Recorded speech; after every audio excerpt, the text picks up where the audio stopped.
प्राचीन युग की बात है जब देवता और असुरों के बीच संघर्ष केवल युद्ध का नहीं बल्कि शक्ति और चेतना के संतुलन का था।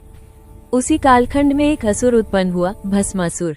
वो न तो महान राजा था, न ही किसी प्रसिद्ध वंश से जुड़ा हुआ, परंतु उसके भीतर एक ऐसी आग जल रही थी जो उसे साधारण असुरों से अलग करती थी। यह आग थी असीम शक्ति की लालसा।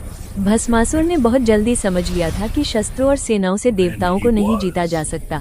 यदि किसी मार्ग से देवताओं को विवश किया जा सकता है तो वह मार्ग है तपस्या।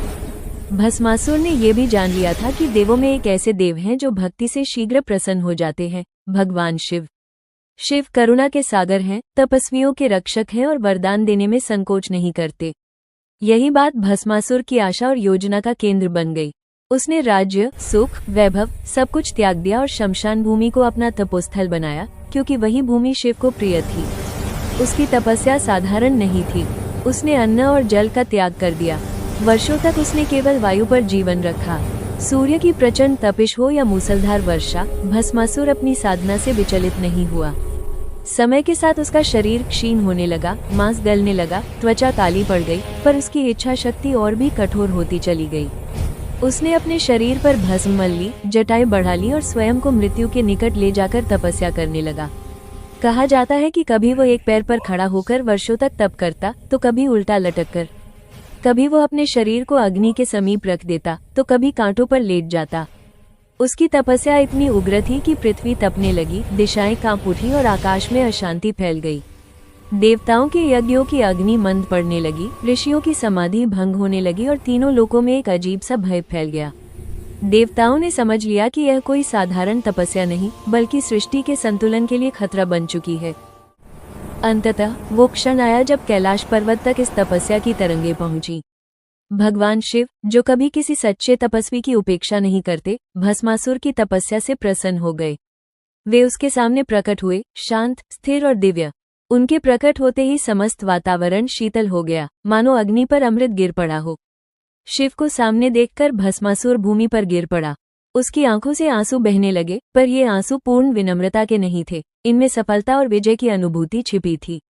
शिव ने करुण स्वर में कहा, वत्स, तुम्हारी तपस्या से मैं प्रसन्न हूँ। जो वर मांगना हो मांगो। यहीं से इस कथा ने वो मोड़ लिया जिसने इसे सबसे भयावह कथाओं में बदल दिया। भस्मासुर ने बिना किसी संकोच के कहा, हे महादेव, मुझे यह वर दीजिए कि मैं जिसके भी सिर पर अपना हाथ रखूं, वो उसी क्षण भस्म हो जाए। क्षण भर के लिए सृष्टि जैसे स्थिर हो गई। यह वरदान केवल शक्तिशाली नहीं था बल्कि विनाशकारी था। यह ऐसा वर था जो नियम, मर्यादा और संतुलन सबको चुनौती देता था। किंतु शिव अपने स्वभाव के अनुसार जो वचन दे चुके थे उससे पीछे नहीं हटे। उन्होंने वरदान दे दिया। वर मिलते ही भस्मासुर का स्वरूप बदल गया। अभी तक जो तपस्वी भूमि पर लौट रहा था वो अब स्वयं को अजेय समझने लगा। उसकी भक्ति उसी क्षण समाप्त हो गई और उसकी जगह ले ली अहंकार ने। उसने सोचा, अब न देवता मेरे बराबर हैं, न असुर। अब मैं स्वयं मृत्यु का स्वामी हूँ। और तभी उसके मन में एक अत्यंत भयानक विचार उत्पन्न हुआ, यदि यह वरदान शिव ने दिया है तो क्या शिव स्वयं इससे बच सकते हैं? भस्मासुर को वरदान मिले अभी अधिक समय नहीं हुआ था, किंतु उसके भीतर की तपस्या अब पुनर्तः अहंकार में परिवर्तित हो चुकी थी। जो कभी शिव को आराध्य मानता था वही अब स्वयं को उनसे भी ऊपर समझने लगा। उसके मन में यह विचार बार बार उठने लगा कि यदि उसका वरदान असीम है तो उसकी परीक्षा स्वयं शिव पर क्यों न की जाए। यही वो क्षण था जब भक्ति का अंतिम दीपक बुझ गया और विनाश का अंधकार फैलने लगा। कहा जाता है कि भस्मासुर ने एक दिन निर्भय होकर शिव के समीप जाने का प्रयास किया और जैसे ही उसने हाथ उठाया, शिव को पहली बार यह आभास हुआ कि यह असुर अब सृष्टि के लिए ही नहीं, स्वयं नियमों के लिए भी खतरा बन चुका है। शिव युद्ध नहीं चाहते थे, क्योंकि यह युद्ध बाहरी नहीं बल्कि अहंकार का युद्ध था। शिव जानते थे कि यदि उन्होंने स्वयं इस वरदान को तोड़ा तो सृष्टि के नियम ही टूट जाएंगे। इसलिए शिव ने एक अत्यंत दुर्लभ मार्ग चुना। वे वहां से चले गए। यह कोई भय नहीं था बल्कि धर्म की रक्षा थी। शिव आगे आगे चलने लगे और भस्मासुर पीछे पीछे हाथ उठाए हुए उन्हें भस्म करने की लालसा में दौड़ता रहा। ये दृश्य अत्यंत विचित्र था। सृष्टि के संहारक स्वयं भाग रहे थे और एक असुर उन्हें चुनौती दे रहा था। तीनों लोकों में हाहाकार मच गया। देवता कांप उठे। यदि शिव भस्म हो जाते तो सृष्टि का संतुलन सदा के लिए समाप्त हो जाता। तभी देवताओं ने विष्णु की शरण ली। विष्णु ने पूरी स्थिति को देखा और समझ लिया कि इस समस्या का समाधान युद्ध से नहीं बल्कि बुद्धि और मोह से ही संभव है। विष्णु जानते थे कि भस्मासुर को शक्ति से नहीं हराया जा सकता, क्योंकि शक्ति ही उसकी सबसे बड़ी कमजोरी बन चुकी थी।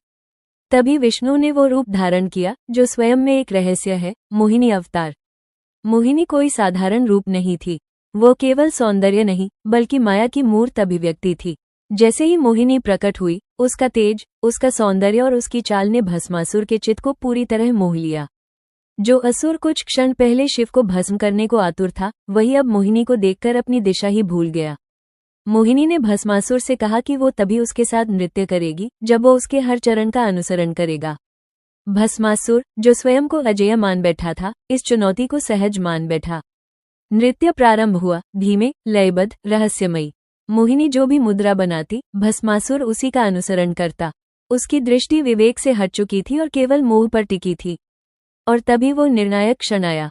मोहिनी ने नृत्य करते हुए अपना हाथ अपने ही सिर पर रख लिया। भस्मासुर ने बिना एक पल सोचे, बिना किसी चेतावनी को समझे, वही मुद्रा दोहरा दी। जैसे ही उसका हाथ उसके अपने सिर पर पड़ा, क्षण भर में वही वरदान सक्रिय हो गया। एक तेज प्रकाश फैला और भस्मासुर उसी क्षण भस्म हो गया। जिस असुर ने स्वयं को मृत्यु से परे समझ लिया था, वही अपने ही अहंकार से नष्ट हो गया। इस प्रकार न कोई युद्ध हुआ, न कोई अस्त्र चला, केवल मोह और अहंकार की टक्कर में अहंकार हार गया। शिव की मर्यादा बनी रही, विष्णु की बुद्धि विजयी हुई और सृष्टि का संतुलन पुनः स्थापित हुआ। कथा का अंतिम गूढ़ संदेश ये कथा केवल भस्मासुर की नहीं है, ये हर उस जीव की कथा है जो भक्ति को साधन नहीं, सत्ता बना लेता है। शिव दयालु हैं, पर वे नियमों से ऊपर नहीं जाते। विष्णु शक्ति नहीं, विवेक है। जब शक्ति को विवेक नहीं मिलता, तो वही शक्ति स्वयं का अंत बन जाती है।